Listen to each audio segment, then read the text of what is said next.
Hey guys, tonight we're diving into a topic that might make you rethink your next shower. Did medieval people actually take baths? Picture yourself trudging through narrow, cobblestone streets, the air thick with smells you definitely won't find in any modern-day spa. Think a mix of sweat, smoke, and something vaguely sour. You probably won't survive this without a few shudders. But let's face it, medieval hygiene has a reputation worse than your last dorm room bathroom. So, before you get comfortable, take a moment to like the video and subscribe, but only if you genuinely enjoy what I do here. Oh, and hey, drop your location and local time in the comments. I love knowing where you all are when we're on these sleepy journeys together. Now, dim the lights, maybe turn on a fan for that soft background hum, and let's ease into tonight's journey together.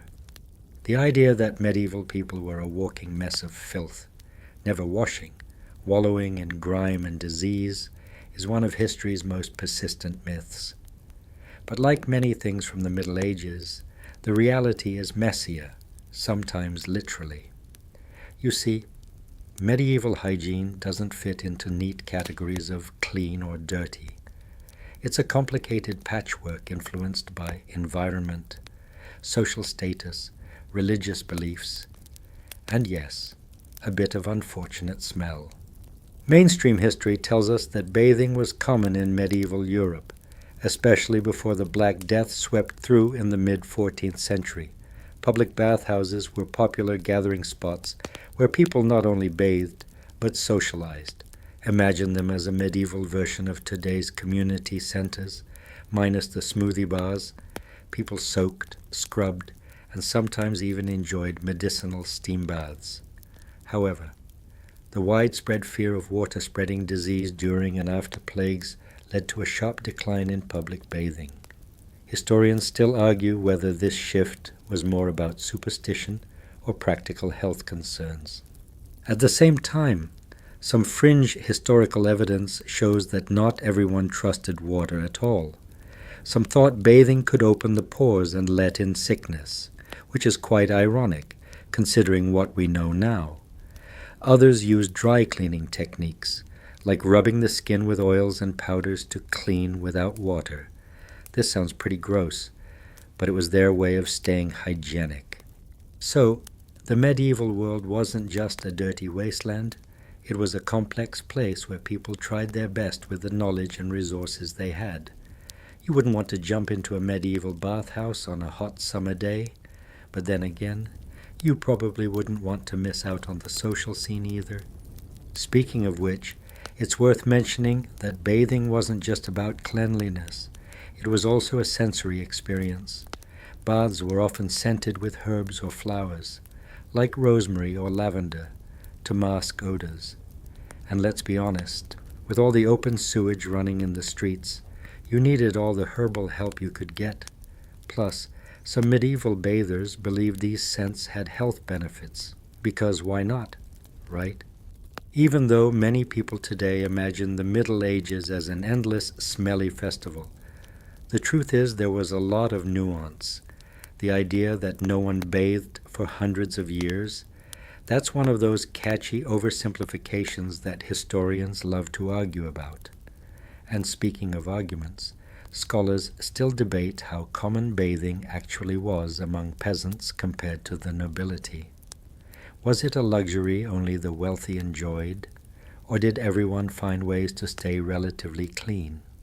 So, the medieval bathing world was a patchwork quilt of facts, rumors, and cultural beliefs, from bustling public baths to cautious, water-shy individuals. The story is more layered than you might expect. And don't worry, we'll get into all those juicy details, like what people scrubbed themselves with, how the church's views affected cleanliness, and even some bizarre bathing rituals that sound straight out of a fantasy novel. For now, settle in and prepare yourself to see medieval hygiene with new eyes, or at least a new nose. Remember, it wasn't all mud and misery. There were actual baths, soap, and even some attempts at deodorizing. The real medieval world was weird, stinky, and surprisingly resourceful. And you're about to walk right into the heart of it. You step out of that bustling medieval bathhouse and start thinking about where all that water came from. Water was the lifeblood of hygiene.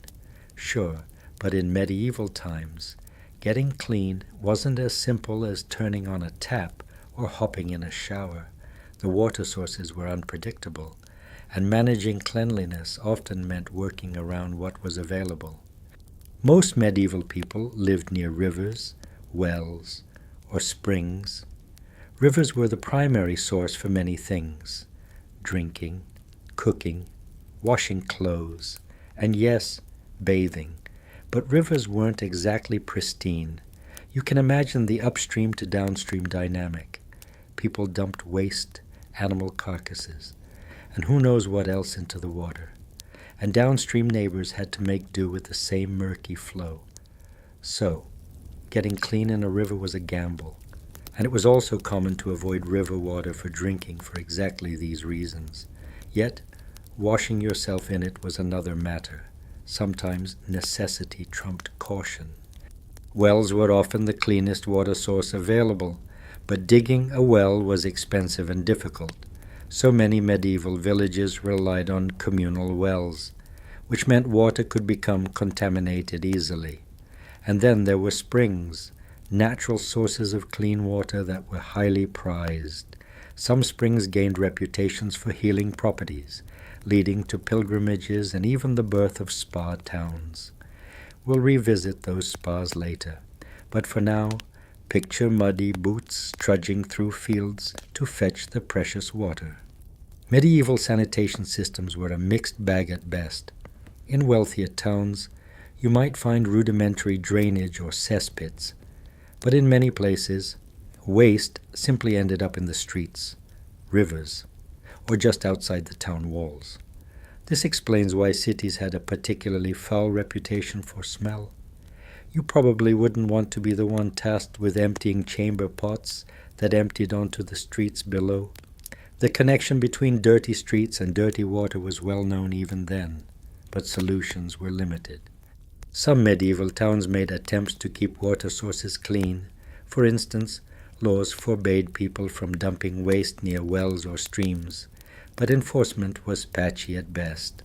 Sometimes it came down to local customs or communal pressure rather than official rules.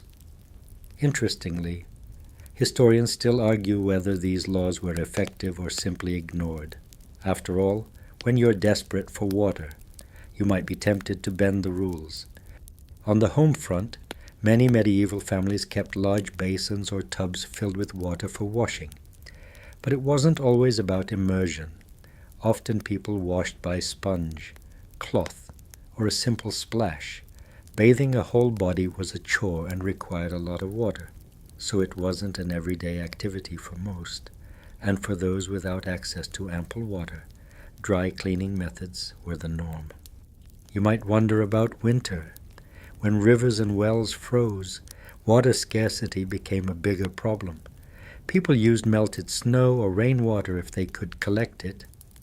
In colder climates, washing might happen indoors by the fire to keep warm, but bathing was less frequent. Rural areas especially had to adapt to their environment in ways the urban folks didn't.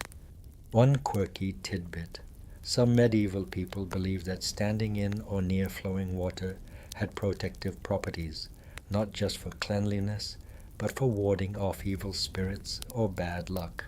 Water wasn't just physical, it had a spiritual dimension.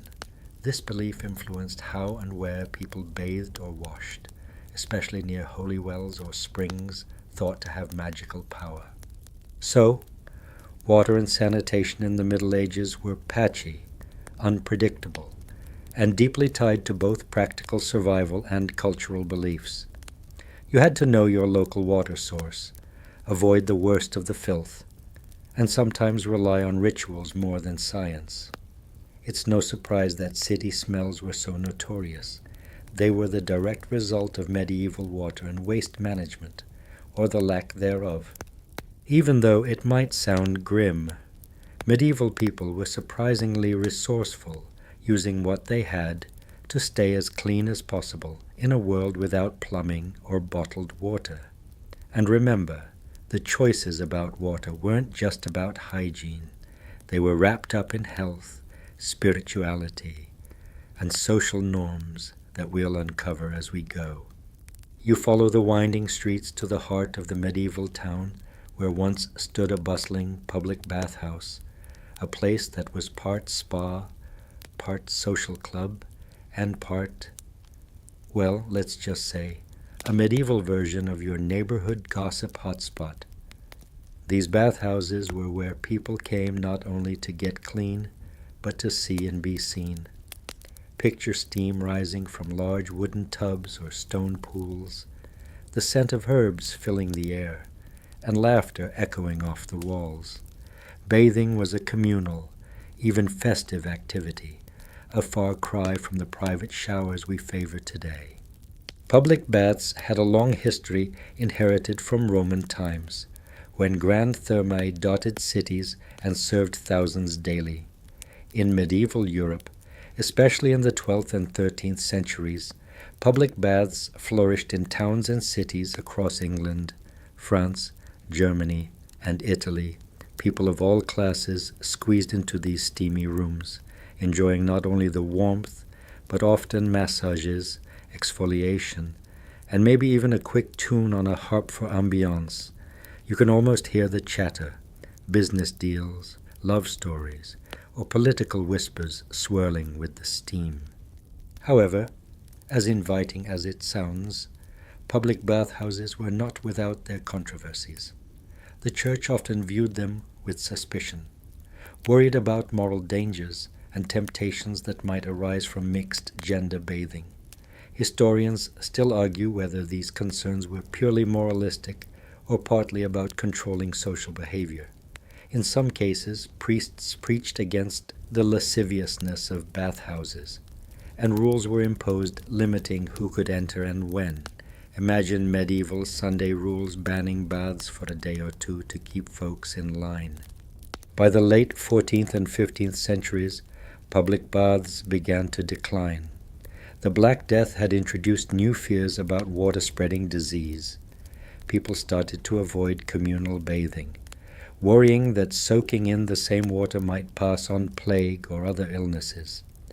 Whether these fears were based on solid evidence or just panic, they changed bathing habits dramatically. Some cities even closed their bathhouses altogether or converted them into other uses. So, where once you could enjoy a hot bath and a chat with your neighbor, you might now find empty, silent rooms or suspicious looks from locals if you mentioned baths at all. But here's a quirky twist. Despite the decline of public baths, some bathhouses morphed into venues for more dubious activities. A few became fronts for brothels or gambling dens, which didn't help their reputation. This association with immorality added fuel to the church's fire, further accelerating their downfall. Still, in some places, bathhouses survived or were reborn with new functions. In parts of Italy and the Islamic world, bath culture continued strong, blending health, hygiene, and relaxation. This contrast shows how medieval Europe wasn't uniform in its bathing habits. Geography and culture played huge roles. You might wonder what happened to all the water. Well, bathhouses were ingenious in their design, often using nearby rivers or aqueducts to fill pools, and some even heated water using underfloor furnaces. This was early engineering at its best, a reminder that medieval people were clever problem solvers despite their reputation for backwardness. So, the story of public baths is one of rise, glory, suspicion, and eventual decline, an evolution tied tightly to the medieval world's changing views on health, morality, and community. Next time you take a hot bath, remember that your soak connects you to a long, steamy tradition that wasn't always so simple or so clean. You step now into the shadowed halls of medieval cathedrals and cloisters, where the church held sway over nearly every aspect of life, including cleanliness. The church's views on bathing weren't as straightforward as you might think. On one hand, cleanliness was often equated with godliness. After all, the Bible has plenty of references to washing and purification. On the other, excessive focus on the body or bathing for pleasure could be seen as vanity or even sin. The tension between spiritual purity and physical cleanliness shaped medieval attitudes in fascinating ways. Church leaders promoted regular washing of hands and face, especially before prayer or meals, as a sign of respect and devotion. Monks and nuns followed strict washing rituals, often cleansing before entering the chapel. In fact, many monasteries had specially designed lavatoriums, wash basins with running water, where religious members washed together as a communal act.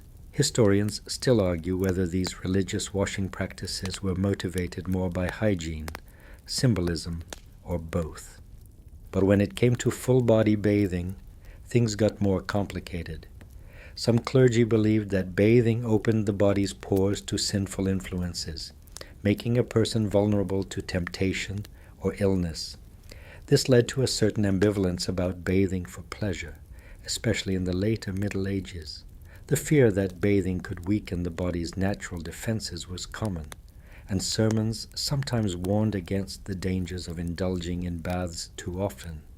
And here's a quirky twist.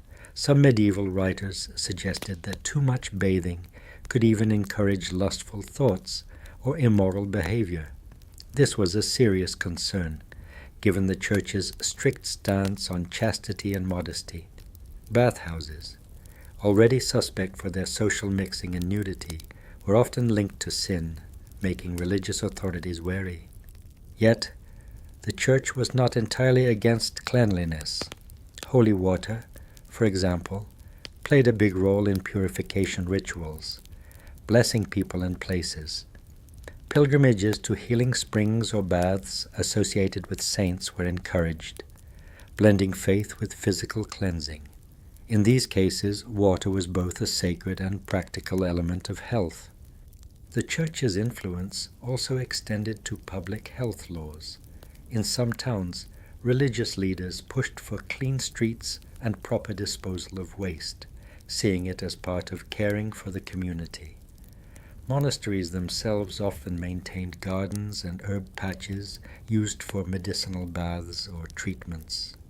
So, even amid suspicion of public baths, religious institutions contributed to hygiene in their own ways. Historians still debate how much the Church's ambivalence towards bathing affected broader societal habits. Did fear of sin discourage people from washing, or was it simply one of many factors in a complex cultural landscape? What's clear is that spiritual beliefs were deeply entwined with ideas of cleanliness, shaping medieval life more than we might expect. So, as you imagine medieval townsfolk washing their hands before meals or monks gathering for ritual cleansing, remember that bathing was never just a physical act, it was a spiritual one too.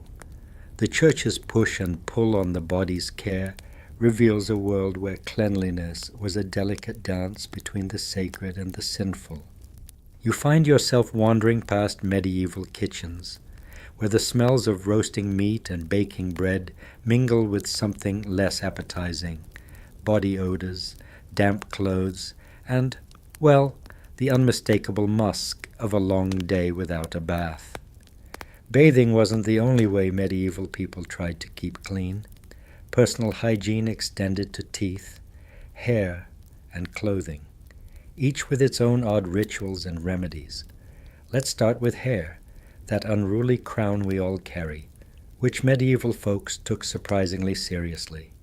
Hair washing was common but not frequent.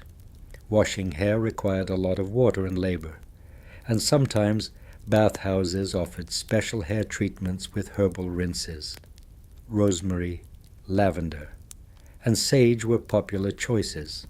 both for scent and supposed health benefits. Some people believed that herbs could keep lice away, a constant medieval nuisance. Historians still argue how effective these herbal washes actually were versus just hopeful folk remedies. Speaking of lice, this pest was a fact of life. Rather than risking daily washing that might open pores to illness, many people tolerated lice infestations, combing them out with special metal combs. Here's the quirky bit. Some treatments involved using smoky fires or burning sulfur near the hair to kill lice, a method that sounds less like hygiene and more like a medieval chemical experiment gone wrong. Teeth, too, got attention. Though medieval dental care was rudimentary at best, people chewed sticks, rubbed teeth with abrasive powders made from crushed shells or charcoal, and rinsed with mixtures of salt water or vinegar. The idea was to keep teeth clean and fresh, though dental problems were still common. The infamous bad breath wasn't just about food. It was sometimes blamed on poor spiritual hygiene. Fun fact, chewing on aromatic herbs like mint was as much a social strategy as a health practice. No one wanted to sit next to someone with dragon breath.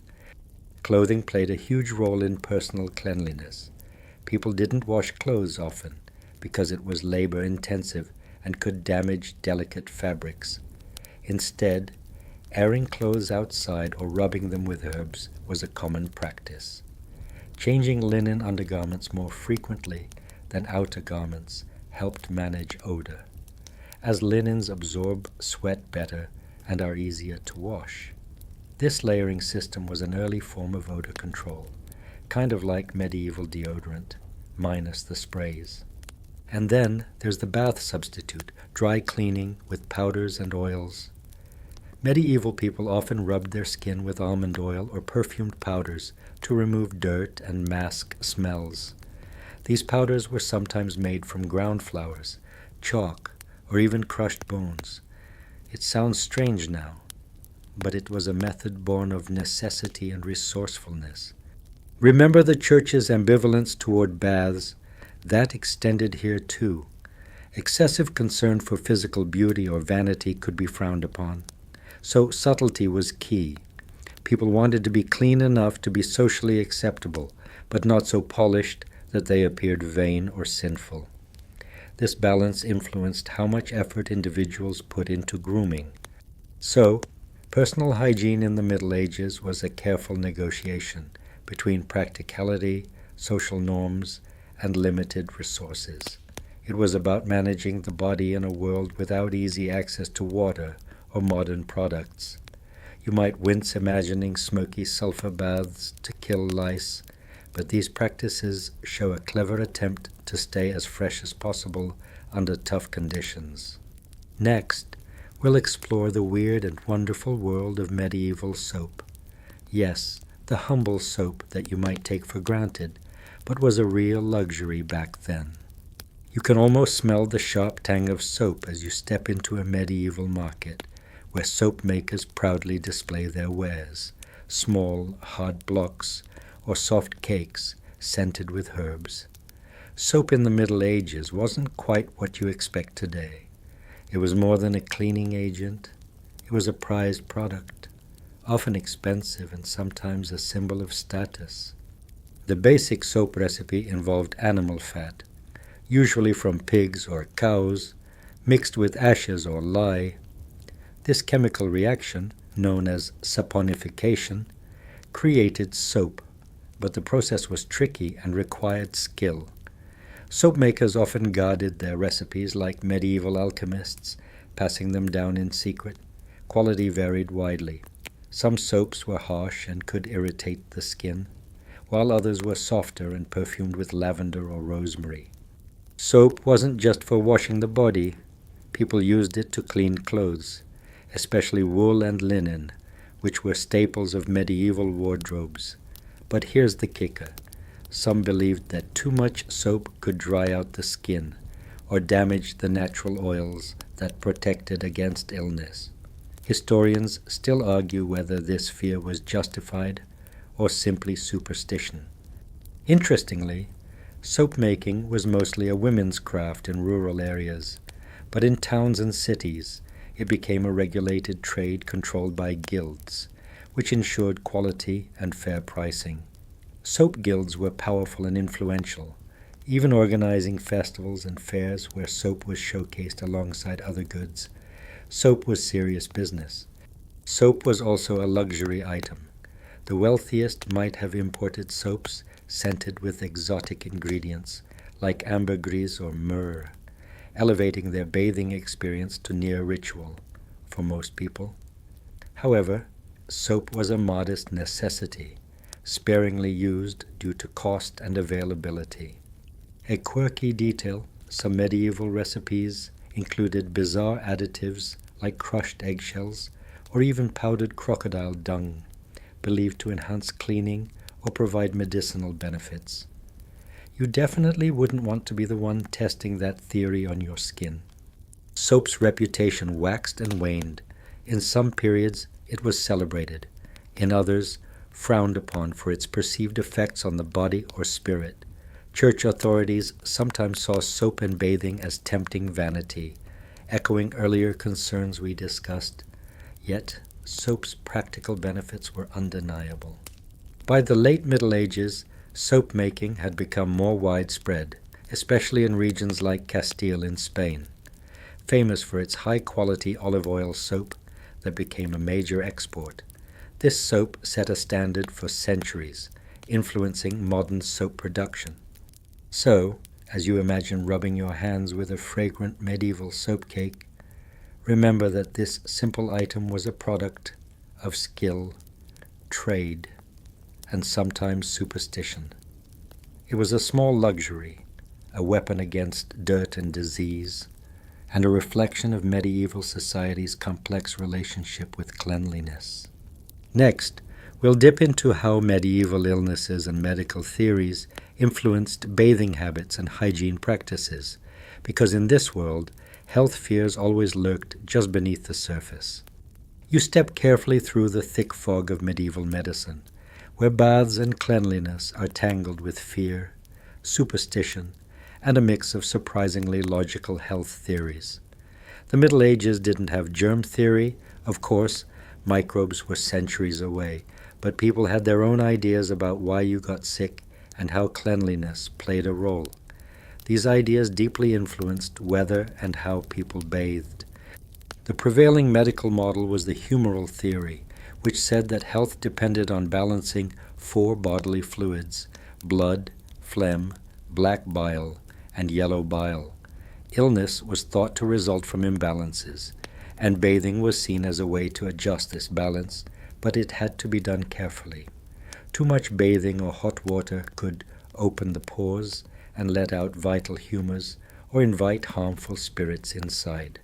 So, you might think of bathing as a delicate ritual rather than a straightforward cleanse. Physicians often recommended baths for certain ailments, like joint pain or skin problems, but cautioned against frequent or overly hot bathing.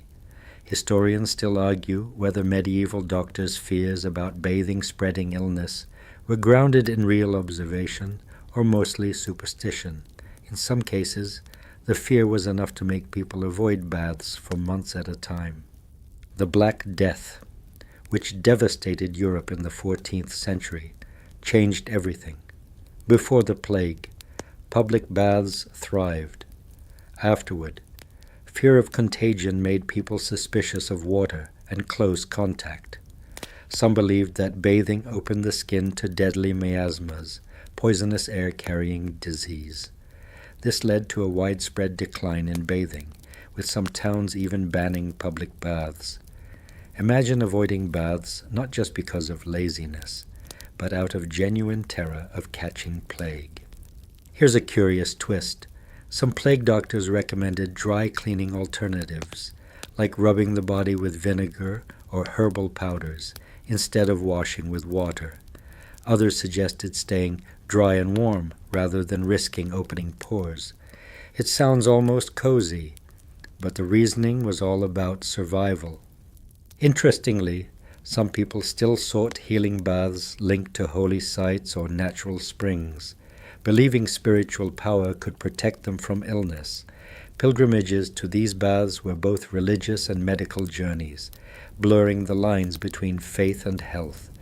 So, medieval attitudes toward bathing were shaped by a mix of medical theory, religious beliefs, and pandemic fears.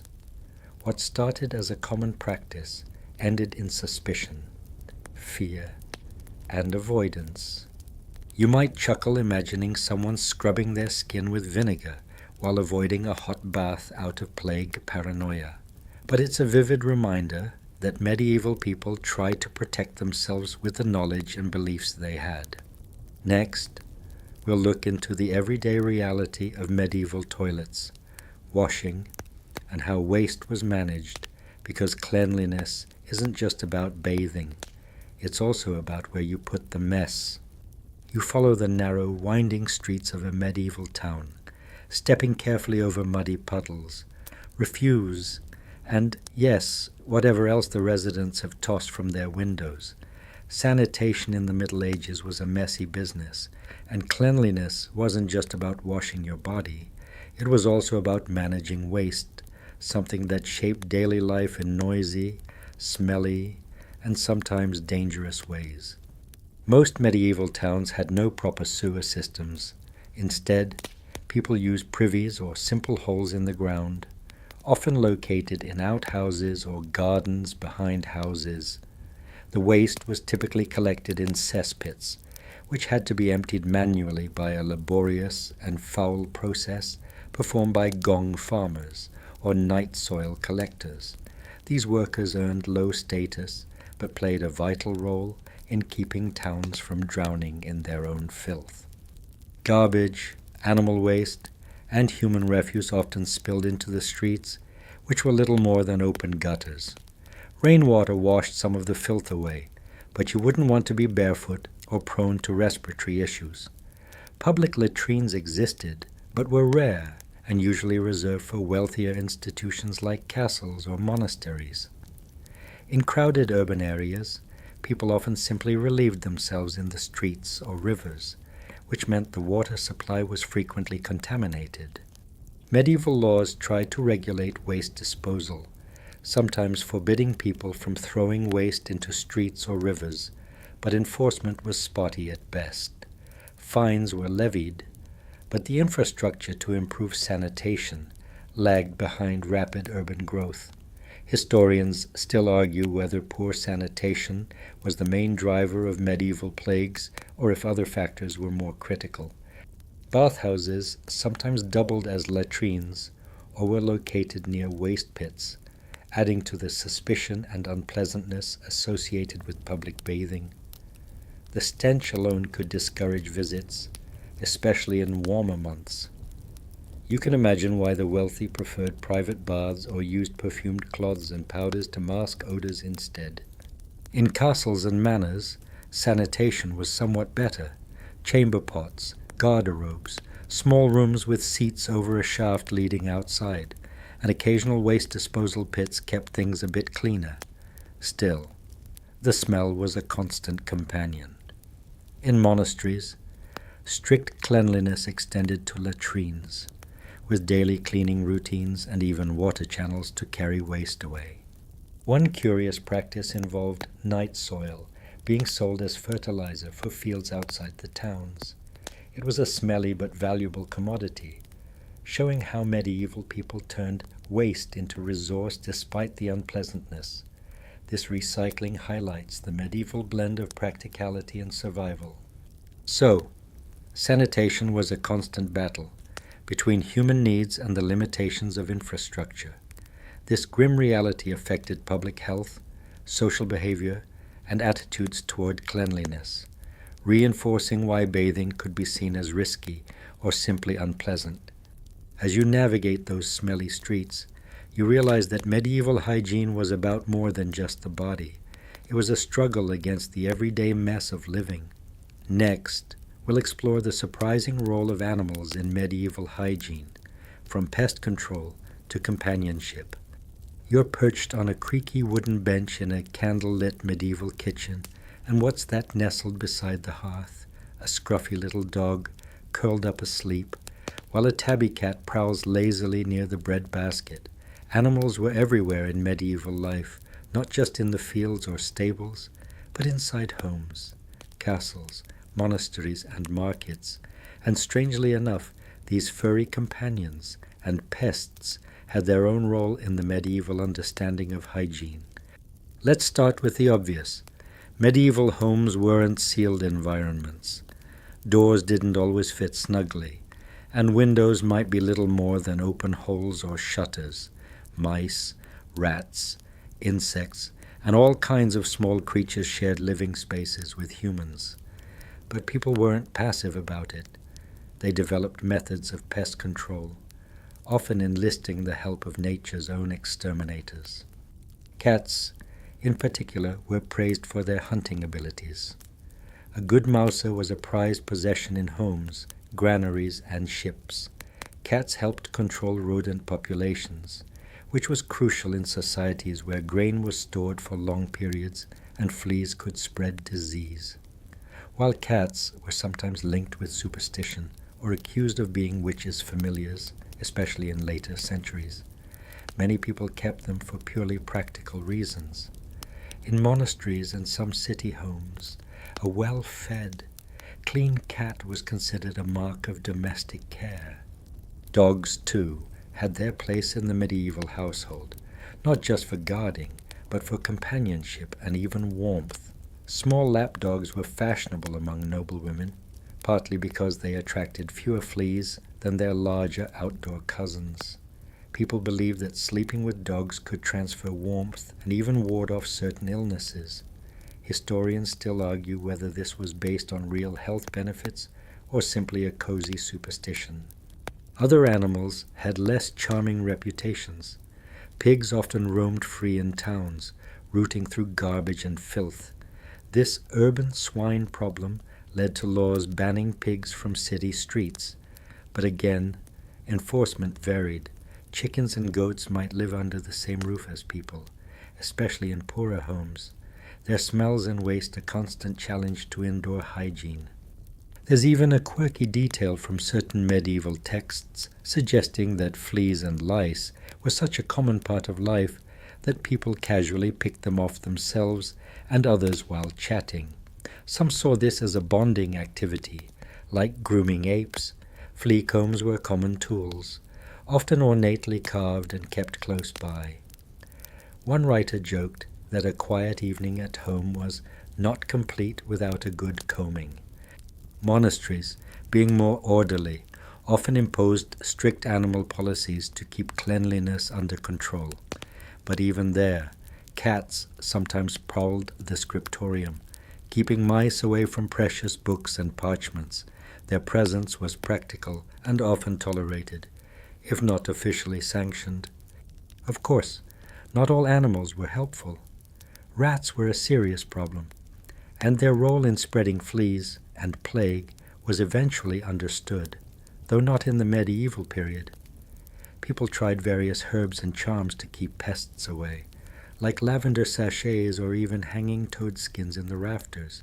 Whether these worked is, well, highly debatable.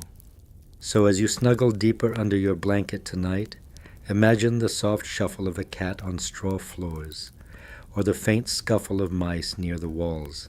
And remember that for medieval people, animals weren't just part of nature, but part of hygiene itself, for better or worse. Next, we'll climb inside the cold, creaky walls of a medieval monastery to explore how monks and nuns approached cleanliness with discipline, structure, and a touch of holy logic. You wake to the tolling of a bell, not your alarm clock, but the deep, echoing clang from a bell tower tucked inside stone monastery walls. Life in a medieval monastery is a symphony of structure. Every hour has its ritual, every action its intention, including those related to cleanliness. While the outside world may wallow in filth and fear of bathing, here inside the cloistered community, things are different, cleaner, more deliberate. Monks and nuns in the Middle Ages followed strict rules that extended into how and when they cleaned themselves. Many of these rules stemmed from religious orders like the Benedictines, who believed cleanliness wasn't just about health, it was a moral and spiritual duty. After all, if your body was a temple, you didn't let it smell like a compost pile. Every monastery had a lavatorium, a washing area, often made of stone basins with running water from nearby aqueducts or cisterns. Before meals, monks would wash their hands as a group. Picture a long, carved stone trough with trickling water, rows of robed figures dipping their hands in silence. Washing wasn't optional, it was baked into the routine. Clean hands meant a clean conscience, especially before breaking bread. And it didn't stop there. Full-body bathing also took place, though less frequently. Some rules allowed weekly baths, especially for the sick, elderly, or new arrivals. In stricter orders, baths were monthly or even seasonal, but the practice was always methodical. You didn't just wander off and strip down. You got permission, waited your turn, and followed the same steps every time. Modesty was crucial. Communal bathing did occur in some monasteries, but separated by screens or organized for practicality, not pleasure. Monks' clothing was also part of the hygiene routine. Though they often wore the same robes for days or even weeks, they were taught to wash their undergarments regularly. Some monasteries even maintained laundries where specific brothers labored to clean garments, bedding, and towels, a never-ending cycle of scrubbing and rinsing. Curiously, some orders equated excessive bathing with vanity. A monk who bathed too often might be accused of spiritual weakness. Cleanliness was good. Obsession with cleanliness, that leaned dangerously close to pride. Historians still argue whether monks' bathing rules were more about bodily care or symbolic purification. After all, a cold rinse in a stone room during winter wasn't exactly luxurious. Nuns had similar routines, though sources are scarcer. Female monastic communities often had designated areas for personal washing and laundry. Modesty remained paramount, and records suggest that older nuns supervised younger ones to ensure proper decorum during bathing times. Yet even within this rigid system, compassion remained. The sick or dying were allowed special treatment, including warm baths and fresh linens, as acts of mercy. Now here's a quirky tidbit. Some monks believed in the spiritual benefits of sweet smells.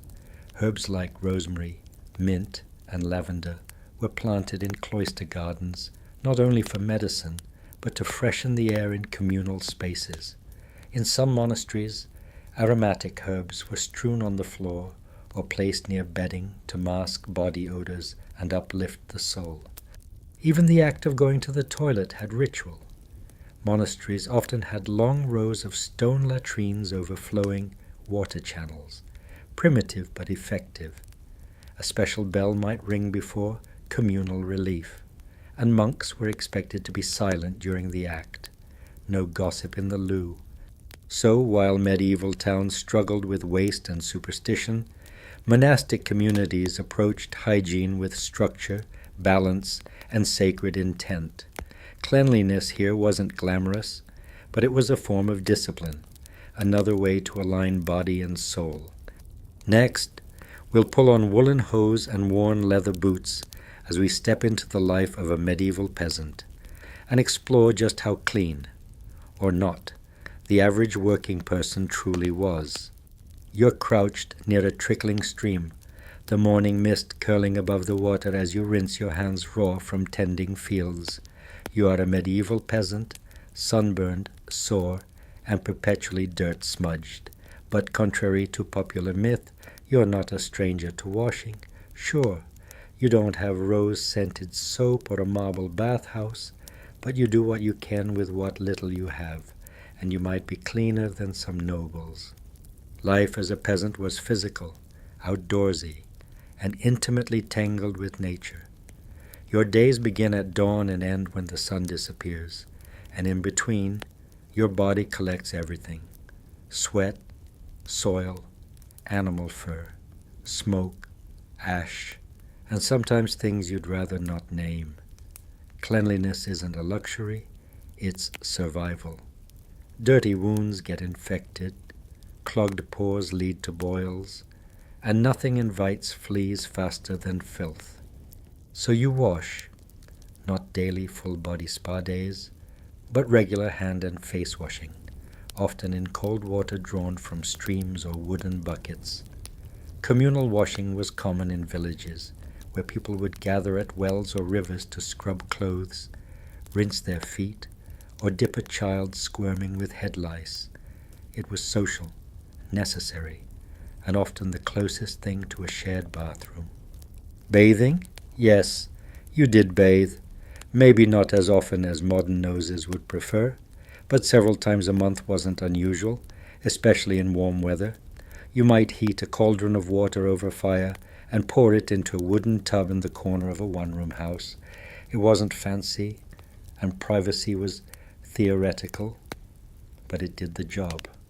You used what you had: coarse cloths as wash rags, ashes or lye as soap substitutes, and herbs like nettle, thyme, or marjoram for scrubbing or scent.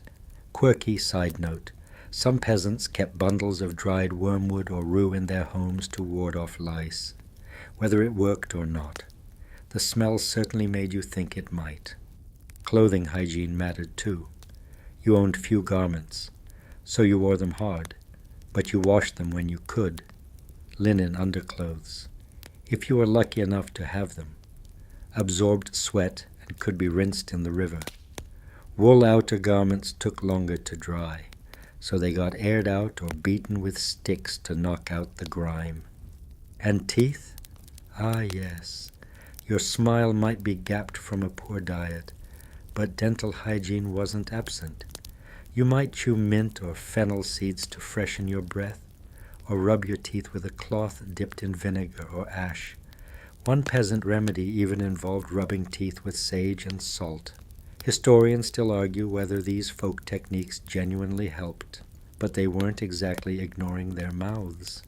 Children were the grubbiest of all, of course, barefoot, muddy, and blissfully unaware of dirt, but mothers cleaned them as best they could, using herbal rinses and combs to battle lice and scabies. One old folk belief claimed that washing a baby too often would weaken its bones, so hygiene was balanced with caution, as with most things in peasant life. And don't forget the sauna-like bathhouses that some villages and towns maintained. You could scrape together a few coins or barter for access. These were communal, steamy, and less formal than urban versions, but served the same purpose: to boil the grime off your back and maybe share some gossip while you're at it. Yes, you stank sometimes. Everyone did, but you weren't the filth-caked gremlin modern myths suggest. Your hygiene, like your life, was practical, seasonal, and deeply connected to nature's rhythms.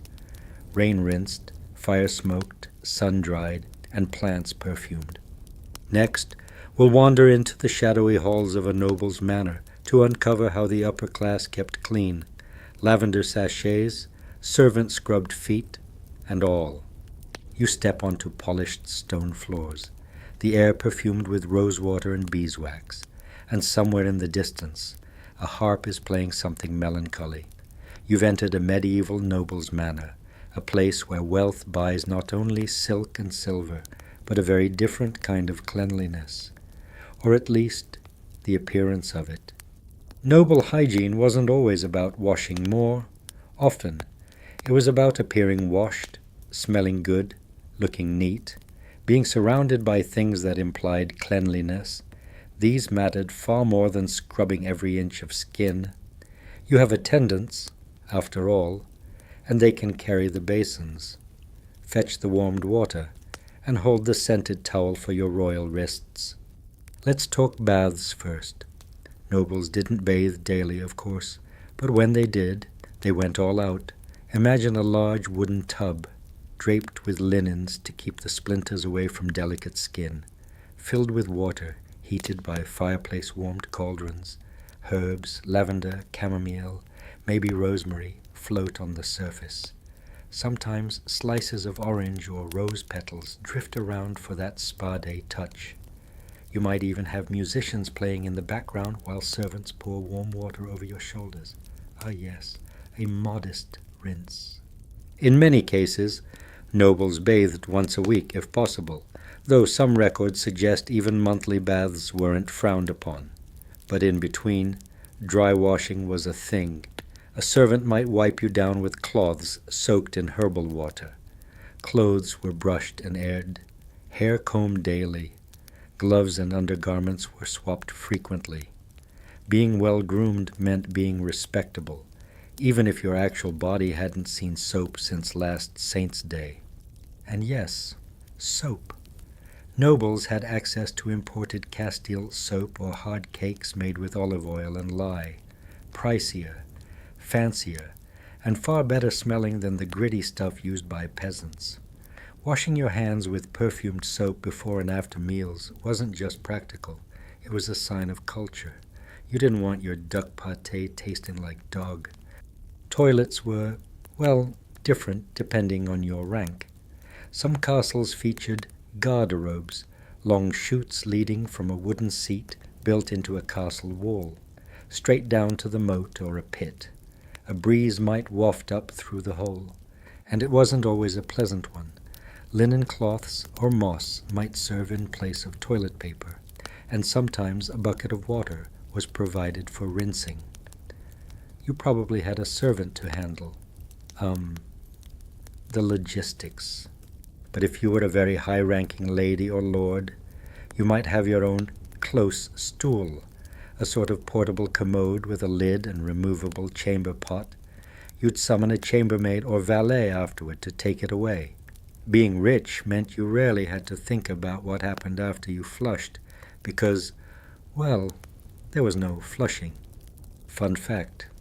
Noblewomen often carried scented sachets, pomanders, or even bundles of herbs sewn into their dresses, not just to smell good, but to protect themselves from bad air, which they believed could cause disease. This is the same reason people stuffed flowers into masks during the plague. Scent was health in their eyes. Historians still debate whether this actually helped avoid illness or merely masked the reek of bad sanitation. Noble children were bathed more often than their peasant counterparts, at least while they were young. Wet nurses or governesses saw to their cleanliness with sponging and powdering. And even teenage nobles were taught hygiene etiquette. Wash your hands, don't spit on the floor, brush your hair, and for heaven's sake, trim your nails. Of course, appearances were everything. You didn't necessarily need to be clean, just to look and smell cleaner than everyone else.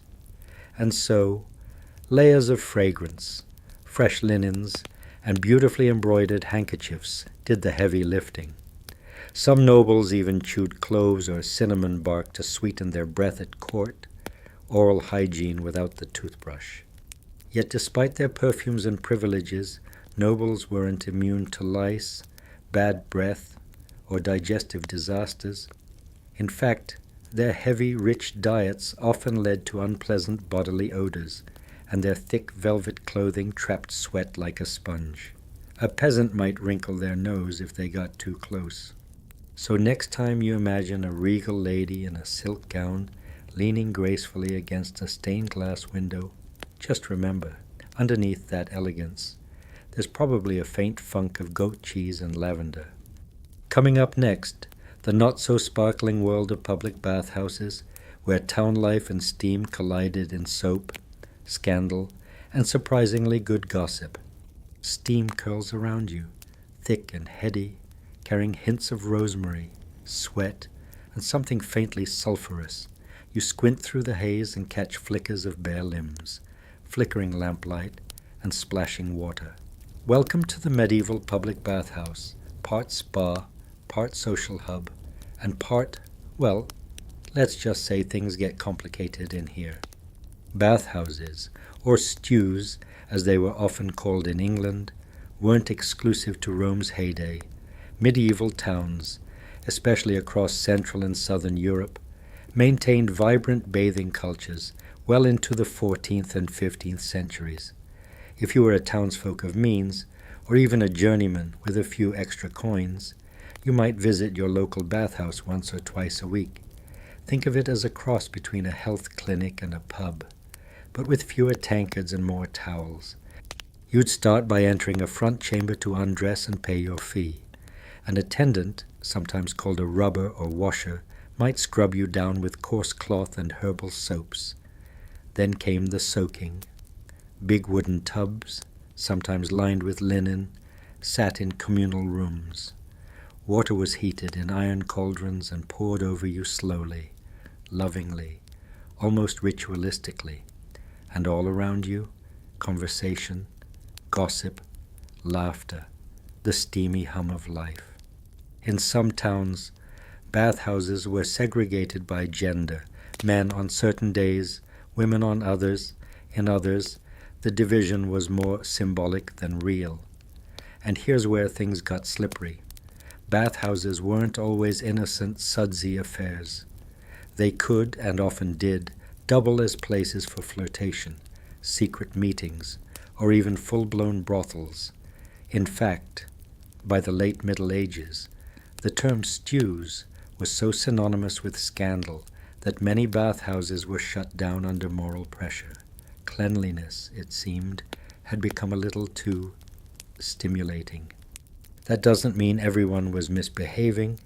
Many bathhouses were family-friendly spaces during daylight hours.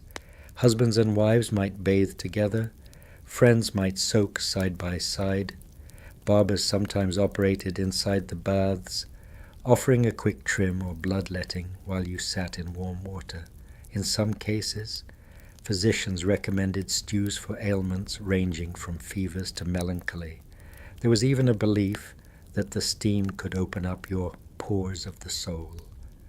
Historians still argue whether the bathhouse's health benefits outweighed the risks of infection or lice, but people kept coming back, which says something. The setup varied by region.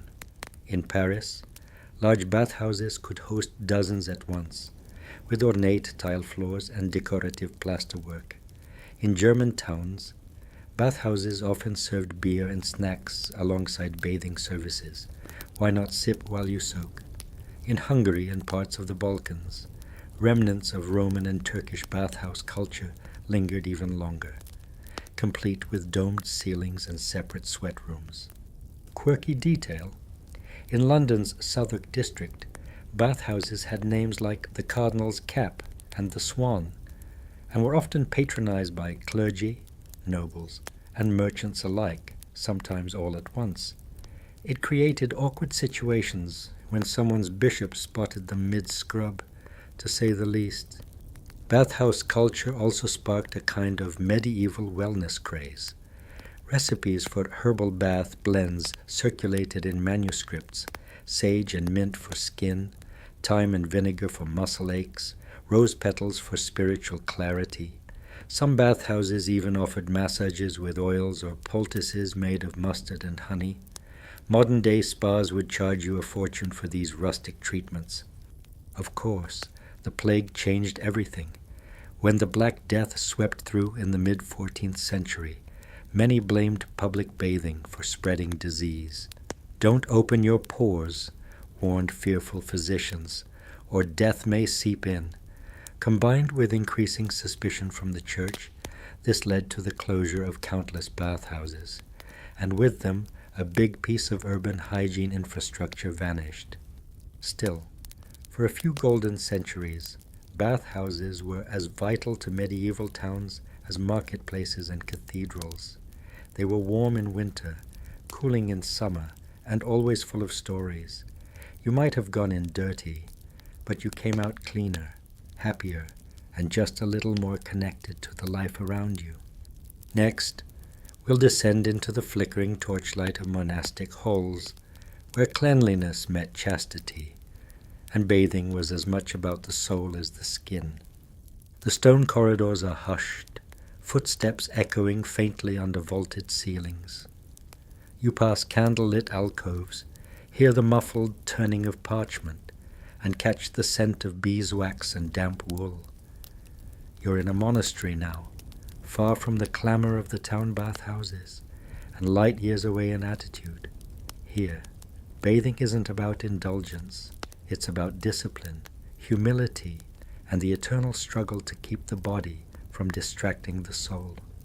Monastic hygiene was a strange blend of cleanliness and restraint. The rule of St. Benedict, the go-to manual for monks in Western Europe, never explicitly forbade bathing. In fact, it allowed for it, especially when it came to the sick or elderly. But it definitely didn't encourage loitering in hot tubs or fragrant oils. Too much comfort, after all, led to temptation, and temptation was a slippery slope. So, when did monks bathe? Usually just a few times a year, before major feast days like Easter or Christmas, or when illness struck. Some monasteries had scheduled bath days, maybe quarterly. Others allowed bathing on a case-by-case basis. It wasn't that monks wanted to be filthy. They just didn't want to be distracted. A clean soul beat a clean scalp every time. Still, monasteries were cleaner than you'd expect. Many had running water, at least in rudimentary forms. Using clever stone channels or wooden pipes, they diverted nearby rivers to fill cisterns, wash basins, and even flush out latrines. That's right, monastic plumbing. It wasn't luxurious, but it worked. The monks of Cluny Abbey in France, for example, had such an advanced water system in the 11th century that it wouldn't be topped in that region for hundreds of years. When monks did bathe, it was typically in private or semi-private rooms, not communal baths like in town. A simple wooden tub filled by hand with heated water, no perfume, no music, just a chance to scrub off the outer layers of sin and sweat. The soap was often made on site, lye from ashes, animal fats, and herbs. Fragrant? Not especially. Effective? Sometimes. Hair was kept short, sometimes shaved into the classic tonsure. This wasn't just about humility, it made grooming easier and reduced the chances of lice. Monks brushed their robes regularly, washed their hands before meals, and participated in weekly ablutions, which involved washing the face, hands, and feet, in some orders. Foot washing was done communally, sometimes as an act of penance or humility, echoing Christ's example. There's something profoundly intimate about kneeling to wash your brother's feet, especially when he hasn't worn shoes in a decade. Toileting was taken seriously. Monasteries often featured multi-seat latrines built over flowing water. Yes, an early form of flush. These latrines, called daughters, were attached to dormitories so monks could relieve themselves without leaving the building. They were cleaned regularly, and while the smell likely lingered, the design itself was shockingly modern. Some even had ventilation shafts. Your medieval plumbing envy is valid. But even among monks, things varied wildly. The Carthusians, for instance, were ultra-austere. Each monk lived in his own cell, bathed rarely, and mostly in icy water. Meanwhile, the Cistercians were practical, clean but not fussy. And the Franciscans? Well, they embraced poverty so fully that some probably skipped bathing altogether unless absolutely necessary. Historians still argue whether these habits contributed to longer lives among monks, or whether the lack of exposure to town diseases was the real reason. Odd detail, some monks believed that excessive bathing could weaken the spirit. A body too pampered might become lazy, sinful, or obsessed with appearance. So, cold water and short sessions were the norm. If you were hoping for a hot stone massage followed by tea, You've definitely wandered into the wrong abbey. Yet even in their severity, monasteries preserved cleanliness in a broader sense. They brewed antiseptic ales, grew medicinal herbs like mint and sage, and practiced basic quarantine protocols during outbreaks. Their cleanliness was spiritual, yes, but also quietly scientific. So you sit now on a cold stone bench, a simple linen cloth folded beside a wooden basin. The only sound is dripping water and distant chanting. You dip your hands into the basin, splash your face, and whisper a quiet prayer. There's no glamour here, but somehow, in its simplicity, it feels like the cleanest place you've been yet. Next up, forget rules and rituals. Step into the chaotic world of battlefield hygiene, where nights bathe in blood, sweat, and desperation, and soap is often replaced by sheer willpower. Steel clashes, hooves thunder, and the cries of the wounded echo across the field. You crouch behind a wagon, clutching a damp cloth to your nose, because the smell, the smell hits like a battering ram. Blood, sweat, damp leather, and something worse. Welcome to the battlefield, where hygiene isn't so much forgotten as obliterated. Forget fragrant bathhouses. Out here, water is for drinking, not soaking, and even that is a luxury. You're lucky if it doesn't have a dead frog floating in it. Most medieval armies marched with their own supply trains, but fresh water often ran out long before the enemy did. Washing your face? Unlikely. Washing your feet? That's just fantasy. Yet somehow soldiers survived, or at least some did. The average knight or foot soldier might go weeks without a proper bath, and when they did wash, typically in a river or stream, it wasn't for comfort. It was for survival. Caked mud and grime could lead to chafing, sores, and infections. A simple blister might turn deadly in a matter of days. Armor made things worse. Those glorious suits of plate you see in films, incredibly hot, heavy, and completely unforgiving. Sweat pooled beneath padded gambesons, and skin went raw where metal met flesh. After a full day of battle, many knights stank so badly their squires refused to approach without holding their noses.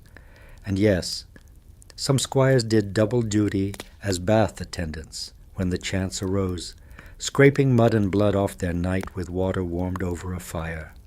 But soap was rare, and the battlefield version of a bath often involved stripping down to your undertunic and wading chest deep into the nearest water source, praying it wasn't downstream from the latrines. Soldiers sometimes scrubbed themselves with sand or rough cloths to scrape off grime, essentially exfoliating with desperation. Latrines, if they existed, were rudimentary at best, shallow pits dug away from camp, usually downwind. Discipline varied by army and commander. Some kings enforced strict camp hygiene, believing it kept morale and disease in check. Others, not so much. One chronicler described a French siege camp, where soldiers defecated where they lay and lay where they fought. You'll be relieved to know that this wasn't the norm, but it wasn't rare either. What about dental hygiene? A joke, mostly. Soldiers chewed herbs to freshen breath or rub their teeth, but the real goal was to mask odors, not fight cavities. Halitosis was less a personal failing and more a universal reality.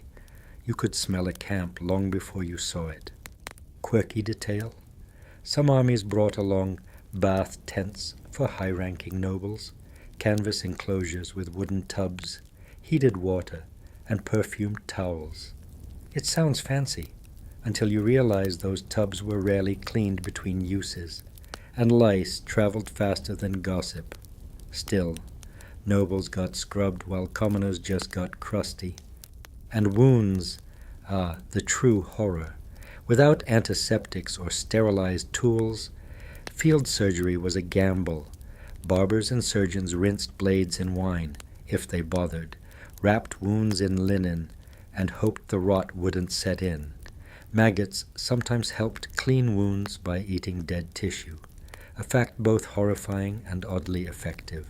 Historians still argue whether battlefield maggot therapy was luck or early biomedicine.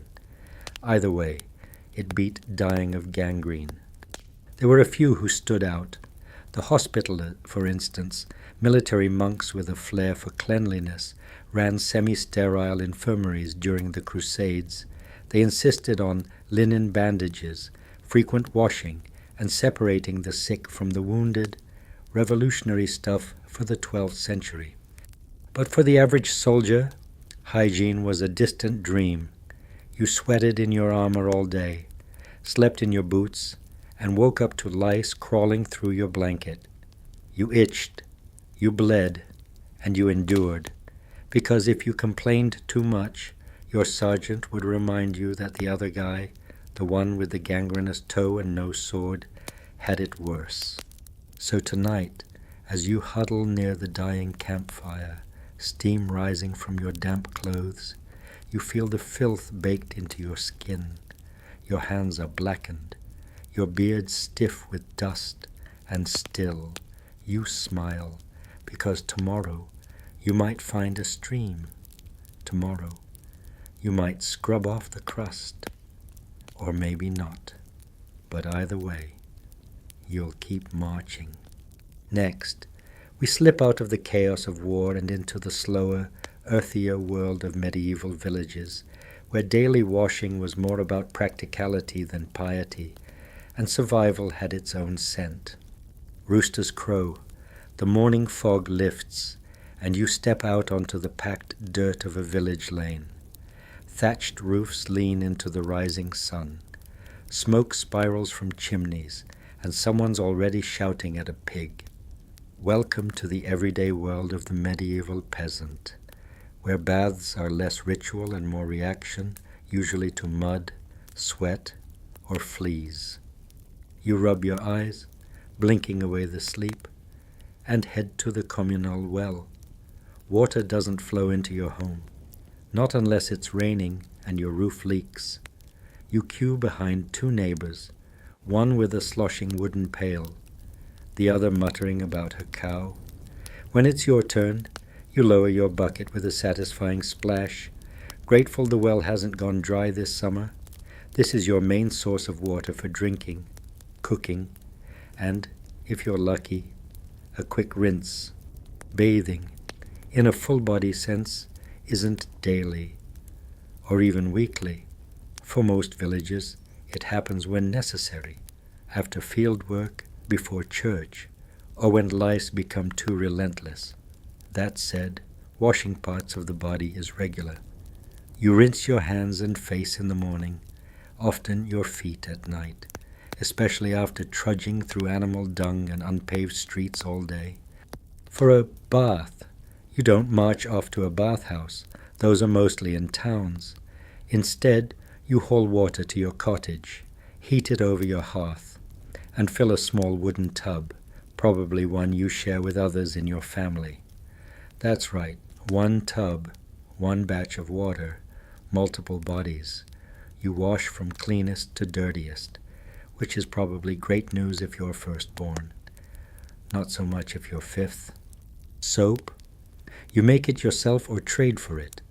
It's lye-based, chunky, and smells like someone's been boiling bacon with pine resin. It gets the job done, but you won't be starting a boutique soap Etsy store anytime soon. Sometimes you rub down with ashes or sand before rinsing, an old trick for scraping off grime, especially useful when you're out of soap or patience. Hair gets washed less frequently. You might comb it with a wooden or bone comb, using vinegar or rosemary water to fend off lice. Some women wear linen caps or scarves to protect their hair and keep it cleaner longer. As for the men, well, that haystack look is fashionable, right? What about teeth? You chew mint or sage leaves. Maybe rub your gums with salt. There are no toothbrushes here, but people aren't completely neglectful.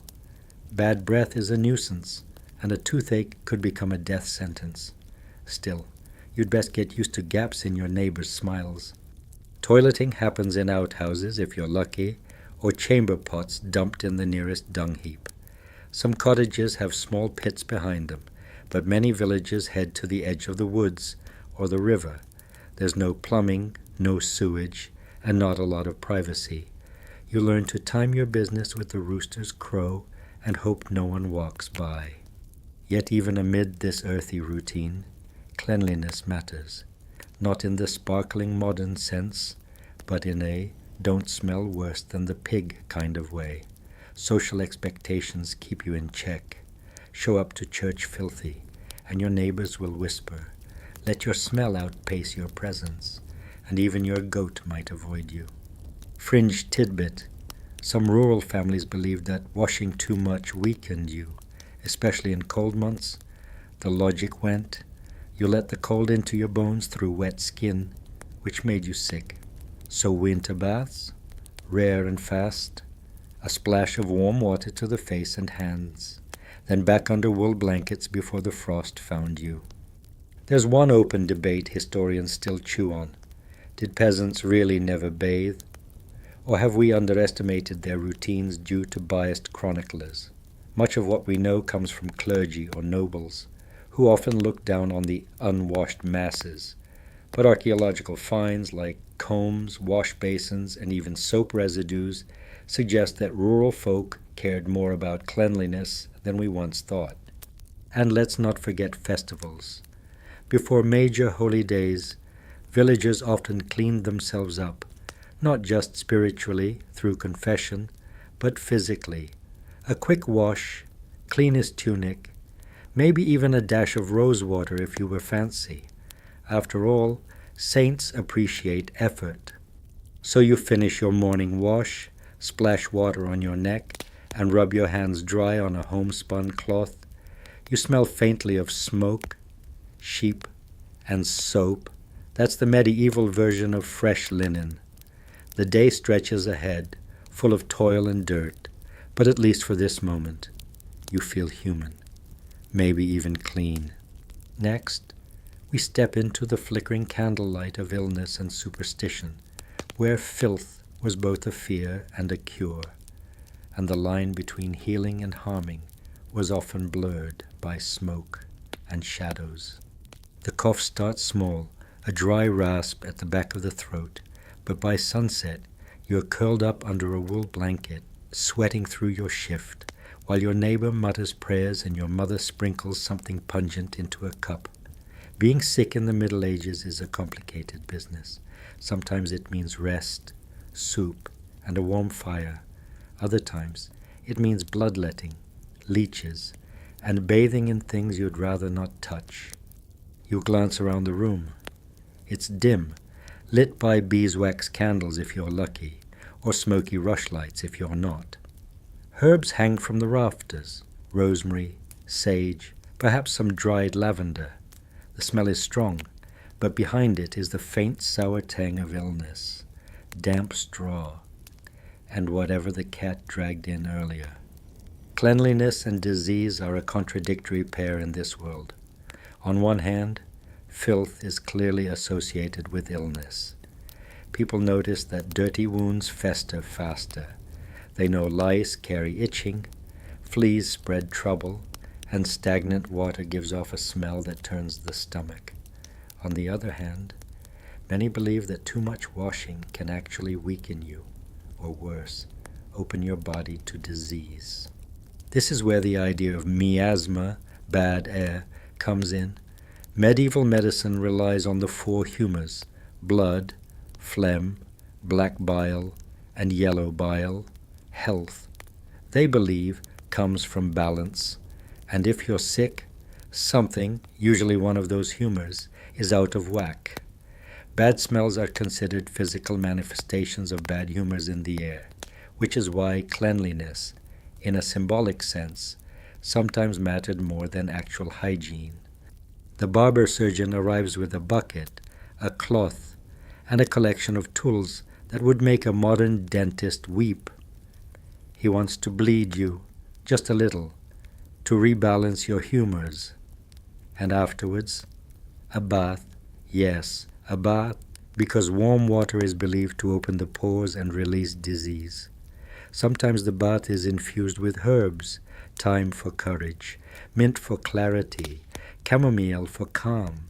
Sometimes it's just hot water poured over your head in a wooden tub, your hair plastered to your face as your fever climbs. But not all baths are kind. For certain illnesses, especially the French disease, which we'd now call syphilis, patients are subjected to mercury steam baths. That's right, boiling mercury in a chamber to produce vapors, which the poor soul is expected to inhale. The result? Sweating, vomiting, sometimes madness. Historians still argue whether this was an act of sincere healing or medical torture disguised as hope. In plague times, things get even stranger. Cities reek, streets are swept with vinegar, incense is burned in the corners of homes, and some desperate souls bathe in rosewater, thinking the scent will protect them. Others slather themselves with tar or even human waste, believing that new, stronger smells might overpower the evil ones. You probably wouldn't survive this logic, but then again, people are panicking. Doctors wear beaked masks filled with herbs, not to look stylish, but to protect themselves from those deadly miasmas. Beneath those robes they sweat, and beneath that sweat they stink. Hygiene takes a back seat when you're battling death itself. Fringe belief time. In certain parts of Europe, there's a curious practice called urine therapy. Yes, you bathe in it, or drink it, or rub it on a wound. It's said to cleanse the body of impurities, particularly if the urine is from a virgin. Even some monks swear by it. You won't find that in a modern pharmacy. But back then, not that weird.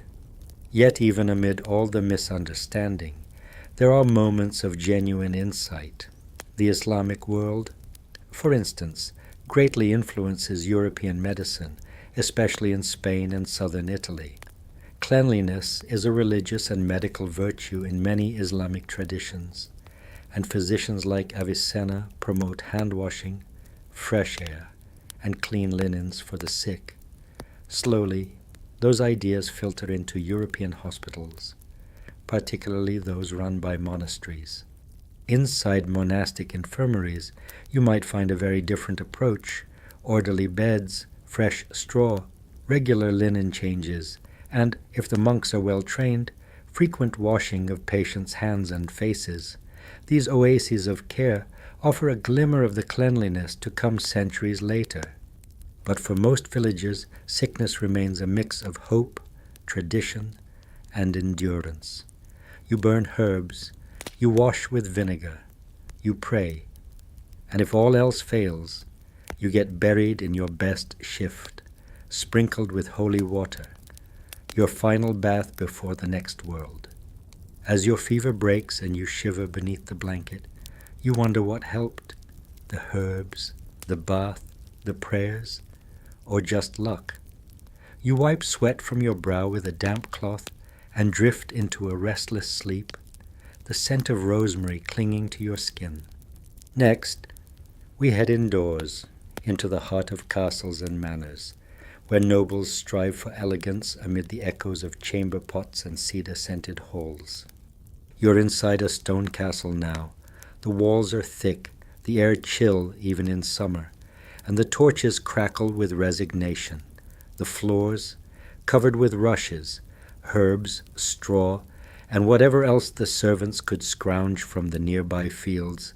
Sometimes those rushes are fresh, sometimes not. Walk barefoot, and you might discover a chicken bone or two, or something far less pleasant. Here, among the nobility, bathing isn't a forgotten practice, it's a luxury. And you're lucky tonight. The castle's lord has ordered a bath. Not for himself, mind you, but for his guest. That's you.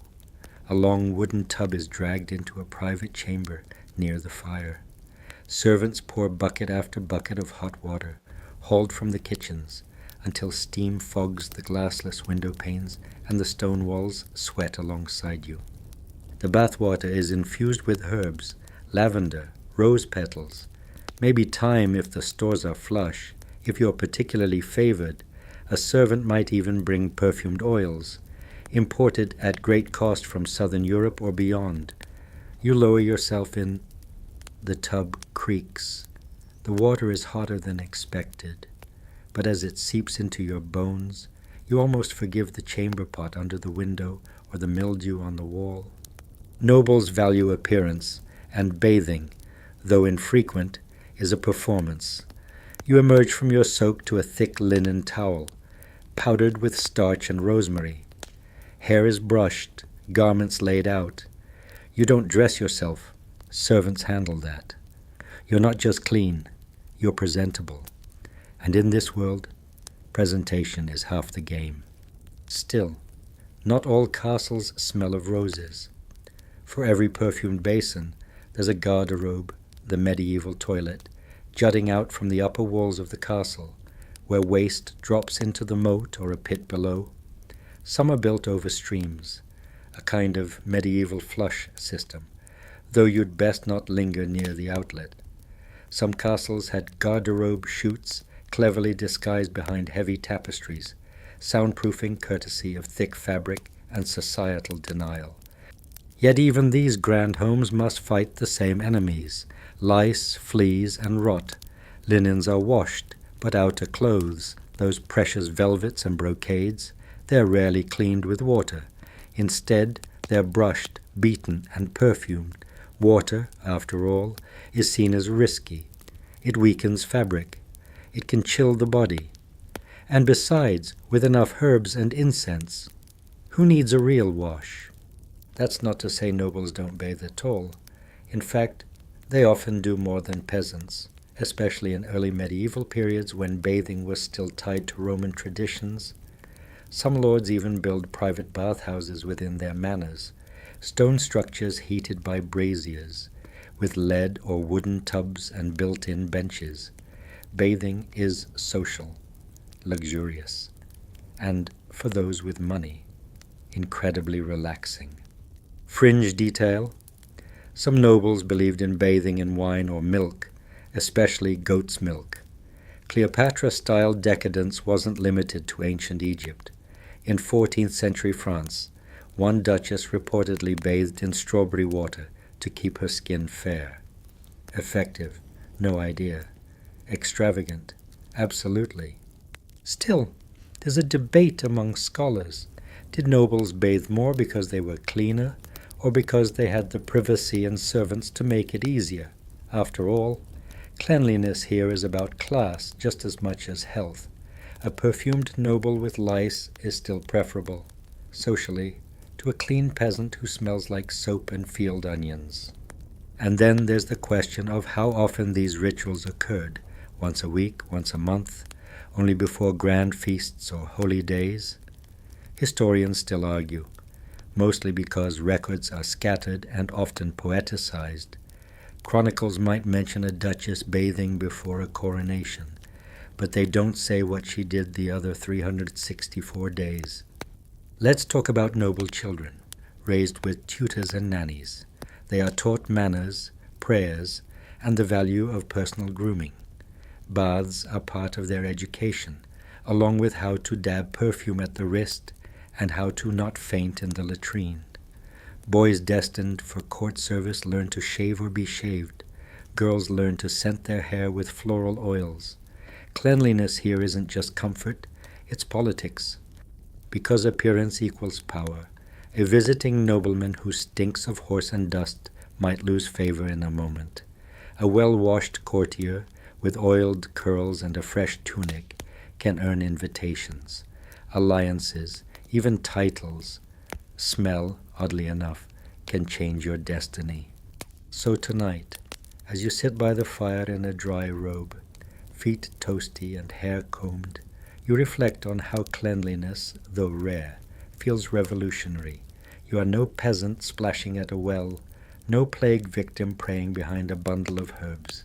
You are, for now, part of the perfumed world of power, Outside the window, the moon cast shadows over the courtyard.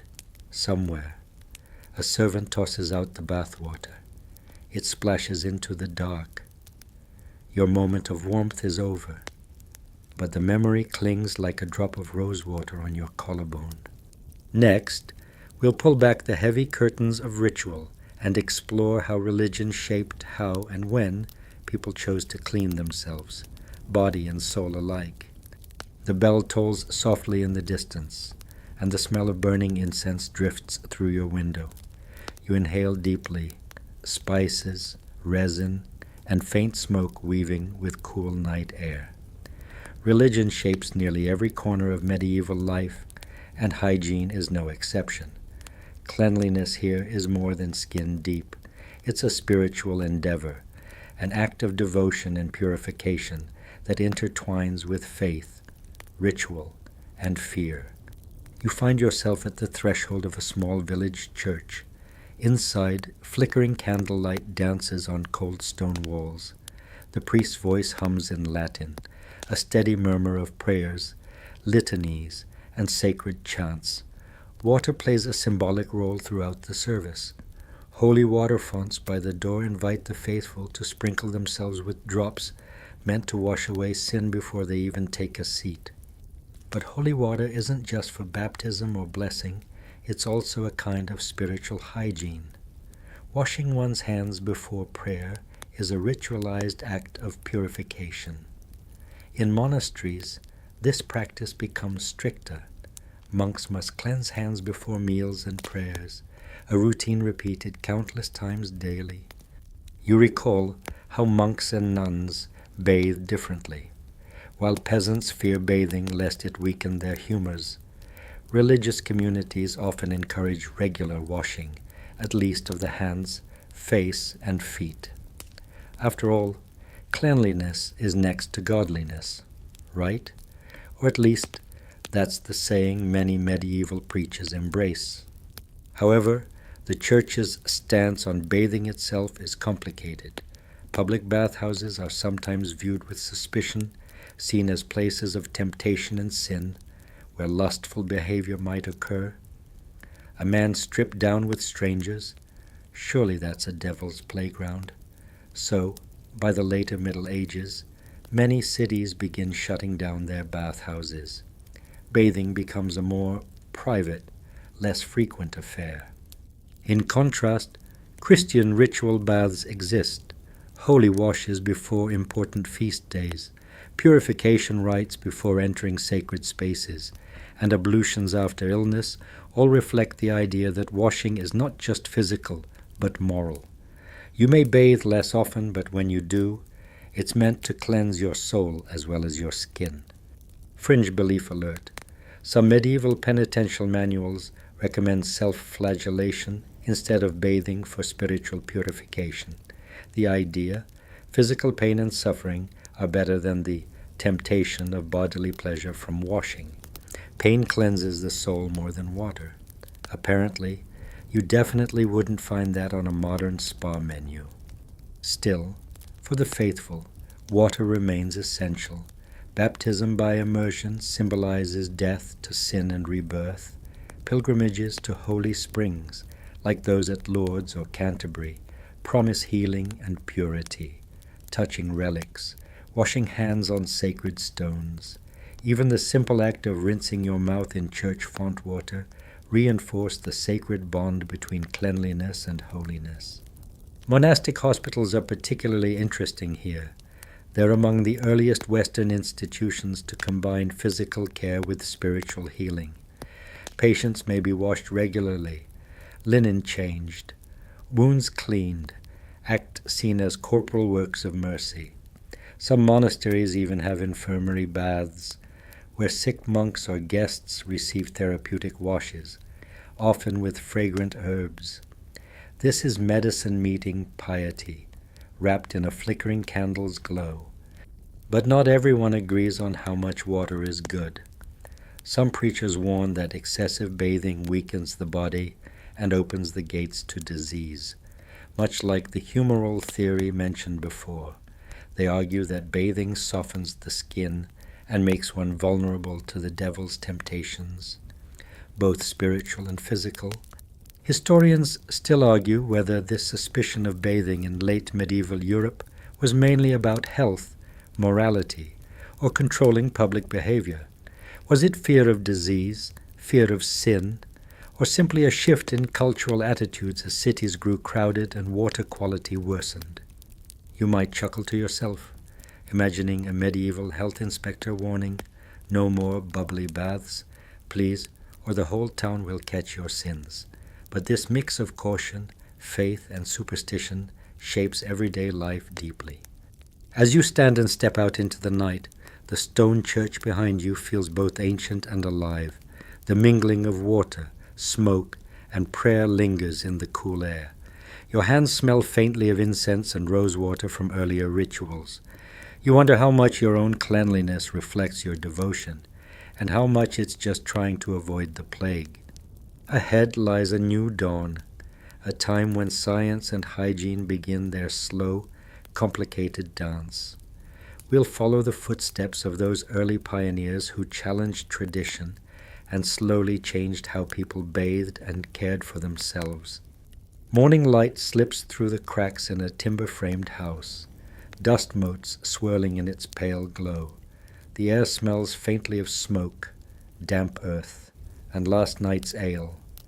You stand at the edge of a bustling medieval town, watching the daily routine unfold. Markets hum with vendors shouting over the clatter of carts and the chatter of townsfolk trading news, gossip, and vegetables. But amid this lively scene, the question lingers: how did medieval townsfolk keep clean? Or did they at all?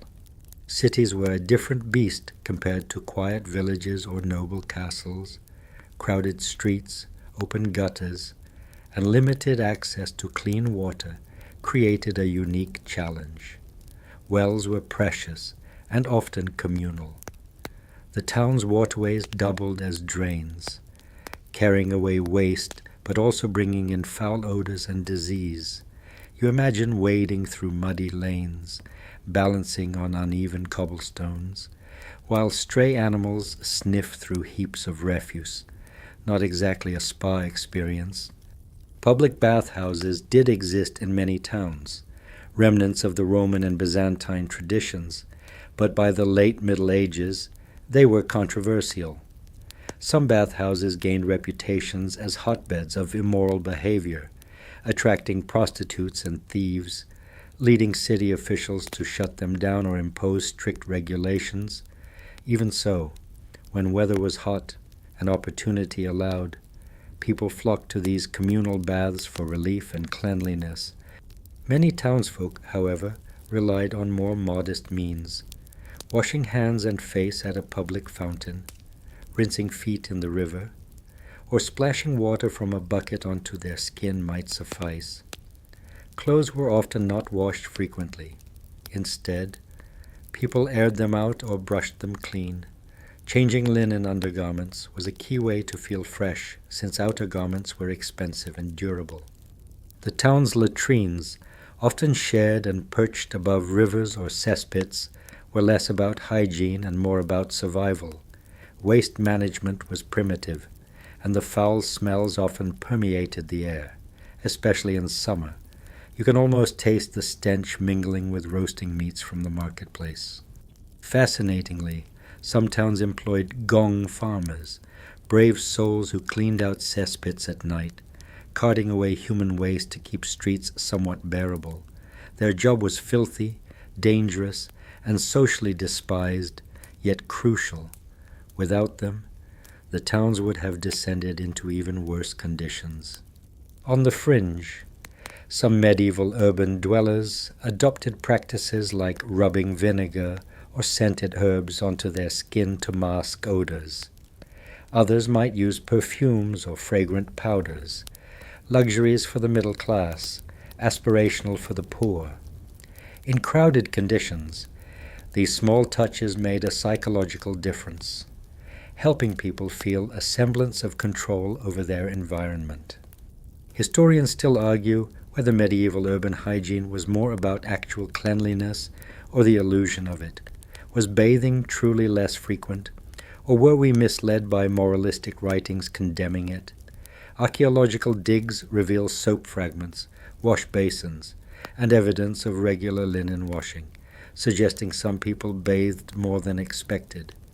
But the shadow of the Black Death looms large. After the plague's devastation in the 14th century, fear of disease changed attitudes toward bathing and public health. Some believed water opened the body to illness, while others pushed for better sanitation. The pandemic accelerated urban reforms, including improved waste removal and water supply systems. Though progress was slow and uneven, by the end of the Middle Ages, towns were starting to recognize that cleanliness had practical benefits beyond piety or vanity. Better hygiene meant fewer outbreaks and healthier populations. It was the beginning of a slow, sometimes halting move toward modern sanitation. For now, you step away from the crowded street and find a quiet alley where a woman washes her hands in a basin, humming softly. Her life is hard, but in this small ritual, she claims a moment of dignity and refreshment. It's a reminder that even in the grimy medieval towns, people sought cleanliness not just for health or religion, but for comfort and self-respect. Soon, we will turn to the close of this journey, reflecting on what medieval bathing teaches us about humanity's timeless desire to wash away the day, the dirt, and sometimes the soul's worries. You're finally settling in, the day's stories and scents fading into a soft background hum as your eyes grow heavy. The world of medieval bathing, so strange, so complex, feels like a distant dream now. Before we close this chapter, let's slow down and breathe it all in. Imagine the water's gentle lap against your skin, the faint aroma of herbs and smoke swirling together like a whispered lullaby. Feel the roughness of stone walls softened by candlelight, the warm weight of a woolen cloak freshly brushed against you. The world may have been messy, smelly, and confusing, but beneath it all was a deep yearning, a yearning to cleanse, renew, and find comfort, even when the odds were against you. Bathing in the Middle Ages wasn't just about hygiene. It was a ritual wrapped in social status, religion, fear, and hope, a rare luxury for some, a careful balance of health and morality for others, and for many, a fleeting moment of escape from a harsh, demanding life. You've traveled from peasant wells to noble tubs, from holy fonts to bustling city streets. You've met the suspicious monks, the perfumed duchesses, and the brave gong farmers. Along the way, you've glimpsed the human desire for cleanliness, the simple, universal wish to wash away not just dirt, but the weight of the day and the worries it brings. Now, as your breath slows and your thoughts soften, let the murmur of water and candlelight carry you gently into rest. There's comfort in knowing that even centuries ago, people sought the same small joys, the warmth of a bath, the coolness of fresh linen, the fragrant kiss of herbs on the skin. Let your mind drift, unburdened by the grime and bustle. Imagine the quiet night air, cool against your face, carrying the distant sounds of the medieval world to sleep. Let the shadows soften, the candle flicker, and the gentle rhythm of your breathing become your guide.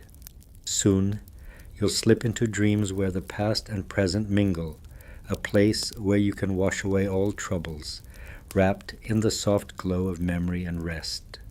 Good night, friend. May your sleep be as soothing as the gentlest bath, and your dreams as peaceful as a quiet medieval chapel.